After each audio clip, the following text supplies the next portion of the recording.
नमस्कार मित्रांनो, एन के ऑनलाईन क्लासमध्ये आपलं सर्वांचं मनपूर्वक स्वागत. मित्रांनो, इयत्ता 12वी बोर्ड परीक्षेतील अर्थशास्त्र हा जो विषय जर तुमचा अभ्यासाचा विषय असेल तर या विषयाच्या संदर्भामध्ये बोर्ड परीक्षेत विचारले गेलेले प्रश्न कोणते होते याचा अभ्यास आजच्या व्हिडिओमध्ये आपल्याला करायचा आहे. मित्रांनो, आपण एक स्ट्रॅटेजी बनवली होती. 3 महिने आपल्याकडे आहेत, नोव्हेंबर, डिसेंबर, जानेवारी. तर या 3 महिन्यामध्ये कशा प्रकारे बोर्ड परीक्षेची आपण पूर्ण तयारी करू शकतो याची माहिती मी तुम्हाला यामध्ये सांगितली. तर पहिलं काम आपण केलं होतं की नोव्हेंबरमध्ये किती प्रकरणं एकूण अभ्यासायची हे ठरवलं होतं. प्रत्येक विषयानुसार ते वेगळं असेल. अर्थशास्त्राचा विचार केला होता मी, तर 3 प्रकरणं आपली नोव्हेंबरमध्ये कंप्लीट झाली पाहिजे. त्यानंतर दुसरं काम आपण केलं की या प्रकरणांमध्ये प्रत्येक प्रकरण अभ्यासाला घेतलं की ते कशा प्रकारे अभ्यासायचं. म्हणजे सुरुवातीला मी म्हटलं होतं की वाचन करा, जेवढं वाचन तुम्हाला शक्य आहे 2, 3, 4 वेळा ते प्रकरण वाचून काढा. नंतर त्याचे मुद्दे काढा. मुद्दे काढल्यावरती कोणत्या महत्त्वाच्या संकल्पना आहेत त्या समजून घ्याव्या लागतील. पण तुमच्या दृष्टीने महत्त्वाच्या विचारात नाही घ्यायच्या, बोर्डाच्या दृष्टीने कोणत्या महत्त्वाच्या आहेत मग ते कळणार कुठून? जुन्या बोर्डाच्या प्रश्नपत्रिका घ्या, तिथून कळतं की बोर्ड कोणत्या संकल्पनांना महत्त्व देते आणि कसला प्रश्न विचारत आहे. मग त्याप्रमाणे आपण विचार करून अभ्यासाचं एक नियोजन केलं होतं प्रत्येक विषयाचं. तर तिथं बोर्डात आलेले प्रश्न कोणते आणि त्याचा कसा विचार करायचा आहे तर ते आज आपल्याला समजून घ्यायचे. कारण जुन्या जेवढ्या काही आपल्याला बोर्ड परीक्षेच्या प्रश्नपत्रिका मिळतील त्यावरून आपल्याला अंदाज घ्यायचा आहे की कोणती संकल्पना महत्त्वाची आहे. तर त्याचं एक उदाहरण म्हणून आजचा व्हिडिओ आपल्याकडे असेल. अर्थशास्त्रातला आपण विचार करूयात. आत्तापर्यंत अर्थशास्त्रात जो सिलेबस आता चालू आहे त्याच्यावरती किती परीक्षा झालेल्या आहेत बोर्डाची. तर सुरुवातीला मित्रांनो पहिली परीक्षा ह्या नवीन सिलेबसवरती जुलै 2021 पासून सुरू झालेली आहे. त्याच्या आधी कोरोना काळ असल्याने तसा सिलेबस 19-20 मध्ये आला, परंतु कोरोना असल्यामुळे त्यावेळेस परीक्षा झाल्या नाहीत. पहिली परीक्षा जुलै महिन्यामध्ये झाली होती 21 मध्ये. त्यानंतर पुढच्या वर्षात फेब्रुवारी 2022 मध्ये पुन्हा एक परीक्षा झाली. तिथून पुढं परीक्षा कंटिन्यू सुरू झाल्या. तर 1 वर्षामध्ये 2 परीक्षा होतात. एकदा फेब्रुवारी-मार्चमध्ये होते रेग्युलर मुलांची, आणि जे फेल होतात त्यांच्यासाठी जुलै किंवा ऑगस्टमध्ये पुन्हा एकदा परीक्षा होते 1 वर्षात. अशा 2 म्हणजे फेब्रुवारी 22 आणि जुलै 22 अशा 2 परीक्षा बोर्डाने घेतलेल्या आहेत. त्यानंतर 2023 आलं तर फेब्रुवारी 2023 आणि जुलै 2023 याही वर्षामध्ये 2 परीक्षा झालेल्या आहेत. मग आत्तापर्यंत ह्या नवीन सिलेबसवरती किती परीक्षा घेतल्यात बोर्डाने? 5. जुलै 21, फेब्रुवारी 22, जुलै 22, फेब्रुवारी 23, जुलै 23. 5 प्रश्नपत्रिका तुमच्याकडे आता उपलब्ध होतील. तर मग बोर्ड ह्या 5 प्रश्नपत्रिकांमध्ये एखाद्या प्रकरणाचा आपण विचार केला तर त्या प्रकरणावरती किती आणि कोणते प्रश्न विचारतात हे आपल्याला अभ्यासावं लागेल पहिलं अभ्यास करताना. मग कळेल आपल्याला की बोर्ड कोणत्या संकल्पनांना महत्त्व देते ह्या प्रकरणात. जसं आता मी पहिलं प्रकरण घेतले सूक्ष्म आणि स्थूल अर्थशास्त्राचा परिचय. तर या प्रकरणांमध्ये या काही संकल्पना आहेत, त्यामध्ये कोणत्या घटकावरती बोर्ड महत्त्व देते, भर देते.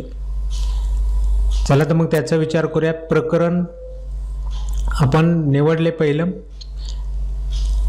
आता त्याच्यातली ऑक्टोबर 2021 मध्ये मी सांगितलं पहिली परीक्षा झाली. त्याला पण जुलै 21 म्हटलं होतं, पण ती ऑक्टोबर महिन्यात झाली होती, म्हणून ऑक्टोबर 2021ची प्रश्नपत्रिका तुम्हाला मिळेल. ऑक्टोबर 2021च्या प्रश्नपत्रिकेत सूक्ष्म व स्थूल अर्थशास्त्र ह्या प्रकरणावरती कोणकोणते प्रश्न विचारले गेले हे तुम्हाला शोधून काढायचे. मग पहिला ऑक्टोबरमध्ये प्रश्न विचारला होता, योग्य पर्याय निवडा. ह्या प्रश्नात सूक्ष्मलक्षी अर्थशास्त्राच्या प्रकरणावरचा एक प्रश्न होता. यानंतर दुसरा प्रश्न सहसंबंध पूर्ण करा.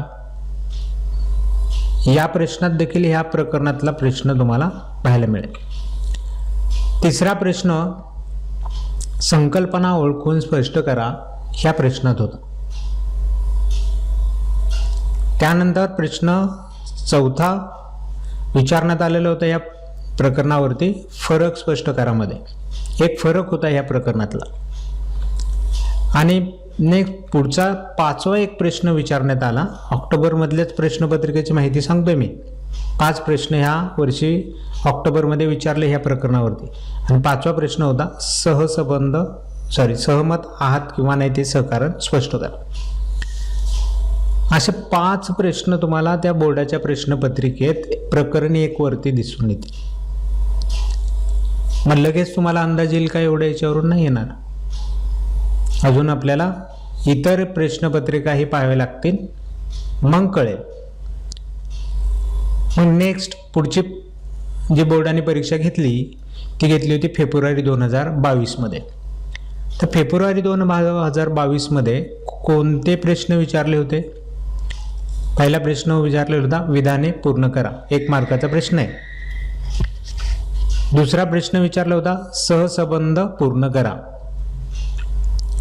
तिसरा प्रश्न संकल्पना ओळखून स्पष्ट करा. तर याच्यातले 2 प्रश्न तसेच्या तसे रिपीट झाले. कोणते. सहसंबंध आधीही विचारला होता आणि संकल्पना ओळखून स्पष्ट करा हाही प्रश्न आधी विचारला होता. हे दोन्ही प्रश्न तसेच पुन्हा पाहायला मिळाले. त्यानंतर फरकही आधी विचारला होता. एक फरक मी म्हटलं ह्या प्रकरणावर आला होता. तर याही वर्षी फेब्रुवारीमध्ये एक फरक ह्या प्रकरणावर विचारला. आणि 5वा प्रश्न या प्रकरणावर विचारला होता तो थोडक्यात उत्तरे द्यामध्ये 4 मार्काचा प्रश्न. तर आता 2 प्रश्नपत्रिका पाहिल्यावरती तुमच्या लक्षात येईल सहसंबंध, संकल्पना ओळखा, फरक स्पष्ट करा, प्रश्नांची उत्तर लिहा हे प्रश्न रिपीट झालेत. आणि आधीही 5 प्रश्न विचारले आणि याही वेळेस 5 प्रश्न ह्या प्रकरणावरती विचारले. थोडंसं लॉजिक आपल्याला समजायला सुरुवात झाली. पण एवढ्याच प्रश्नपत्रिका झालेल्या नाहीत. अजूनही आपल्याकडं बोर्डाचे प्रश्नपत्रिका आहेत. यानंतर परीक्षा झाली 2 जुलै 2022ला. तर या वर्षी मग काय विचारलं. पहिला प्रश्न योग्य पर्याय निवडा. अनेक पर्याय दिले जातात त्यापैकी योग्य पर्याय निवडून विधानं पूर्ण करायची असतात. दुसरा प्रश्न सहसंबंध पूर्ण करा.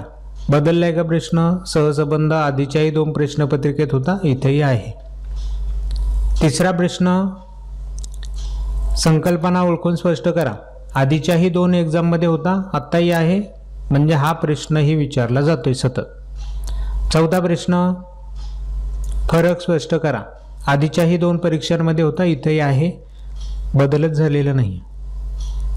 आधीच्या प्रश्नपत्रिकेमध्ये 5-5 प्रश्न होते. याही प्रश्नपत्रिकेत 5 प्रश्न ह्या प्रकरणावरती दिसले. शेवटचा प्रश्न सहमत आहात किंवा नाही सहकारण स्पष्ट करा.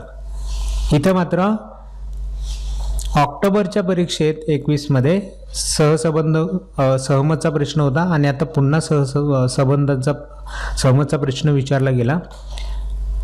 फेब्रुवारी 22 मध्ये मात्र थोडक्यात उत्तरांचा प्रश्न होता.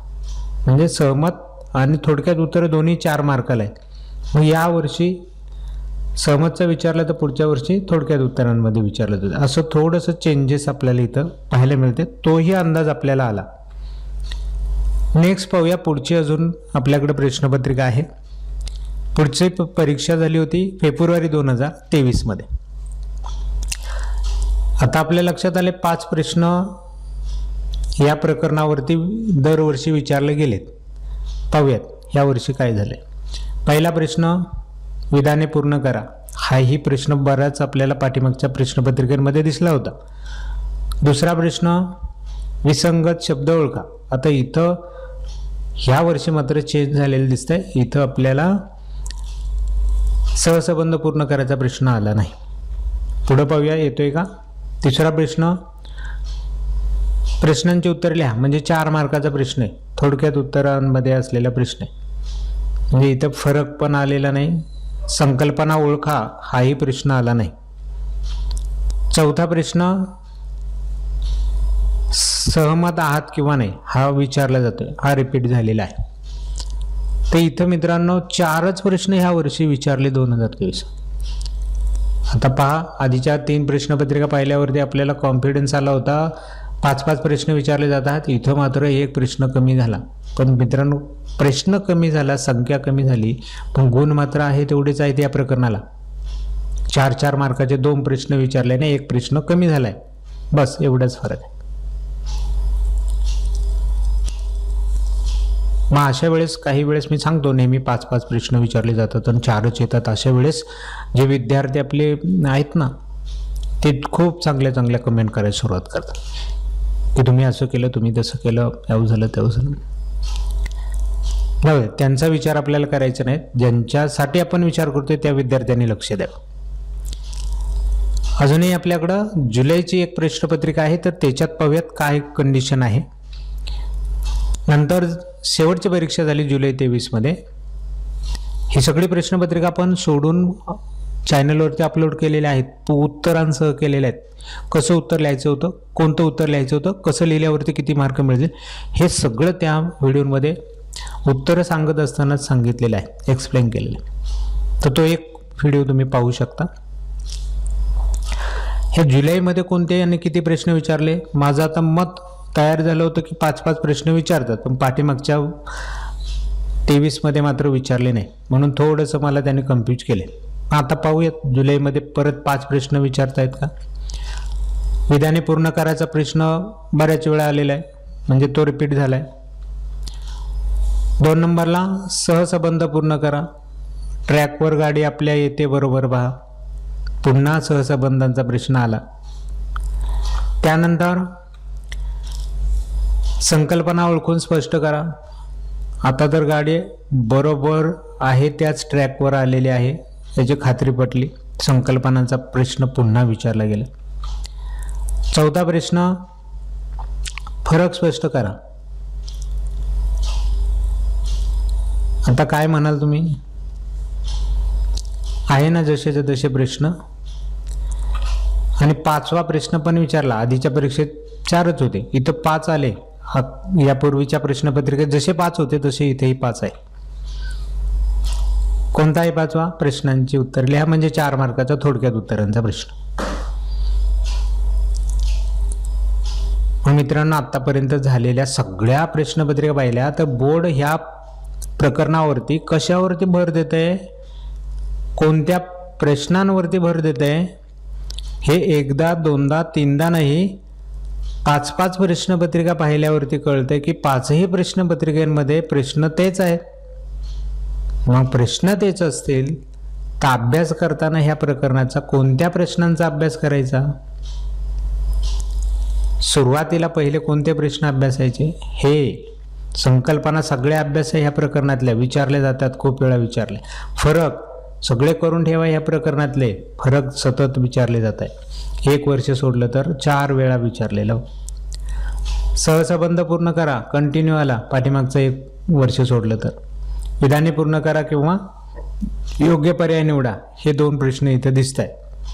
विधाने आला तर तो येणार नाही आणि तो आला तर विधाने येणार नाही. आणि इकडे दुसरा एक प्रश्न तसाच आहे, प्रश्नांचे उत्तर लिहा किंवा सहमत आहात किंवा नाही, दोघांपैकी एक विचारला जातो. तर याच प्रश्नांचा अभ्यास करायचा आहे, इतर प्रश्न सोडून द्यायचे, त्याचा विचारच नाही करायचा आपल्याला, कारण विचारलेच जात नाहीत. मग अभ्यास करायला कळलं आपल्याला की बोर्ड कशाला महत्त्व देत आहे, ह्या प्रकरणावर. मग त्या प्रकारचे प्रश्न करून घ्या. आणि वेळ उरल्यानंतर मी सांगितलं होतं की इतर प्रश्नही जे राहिले तुमच्या अभ्यासाचे त्यांचा अभ्यास करून ते कंप्लीट करून घ्या. ठीक आहे मित्रांनो, अशा पद्धतीने आपण आज प्रकरण 1 आणि त्या प्रकरणातल्या 5ही वर्षे ज्या प्रश्नपत्रिका होत्या त्याच्यातील प्रश्नांचा विचार करून कोणते घटक महत्त्वाचे आहेत याचा विचार केला. आता प्रश्न पर्टिक्युलर तुम्ही जाऊन पाहिला तर संकल्पना पण कळतील, सहसंबंधात कोणत्या संकल्पनेवरती होता, फरक कोणत्या संकल्पनेवरती विचारले जात आहेत, प्रश्नांच्या उत्तरांमध्ये कोणते प्रश्न विचारले जात आहेत, तर तुम्हाला कोणते प्रश्न अभ्यासायचे हे पण कळेल, कोणती संकल्पना महत्त्वाची हे पण कळेल. तर मित्रांनो, अशा प्रकारे तुम्हाला अभ्यास करायला थोड्याशा टेक्निक एक्स्ट्राचे वापरावे लागतात आणि त्यामुळे कमी अभ्यासात चांगले गुण हा एक फॉर्म्युला बनून जातो. आणि तो फॉर्म्युला तुम्ही सर्वांनी वापरावा आणि यावर्षी चांगल्या प्रकारचे पेपर लिहून चांगले गुण मिळवावेत, एवढीच तुमच्याकडून अपेक्षा आहे. चला तर मग आजचा व्हिडिओ या ठिकाणी थांबूयात. मित्रांनो, ह्या कन्सेप्ट सांगितल्यात, याच्यामध्ये काही महत्त्वाच्या गोष्टी आपण शेअर केल्यात विद्यार्थ्यांकडे. तर या संदर्भात तुम्हाला काही वाटतंय, तुमचे काही मत असतील, विचार असतील तर कमेंटमध्ये जरूर लिहा, जेणेकरून त्याच्यावरती आपण पुढच्या व्हिडिओमध्ये चर्चा करू. चला तर मग आजचा व्हिडिओ या ठिकाणी थांबूया. भेटूया पुढच्या नवीन व्हिडिओमध्ये. तोपर्यंत नमस्कार.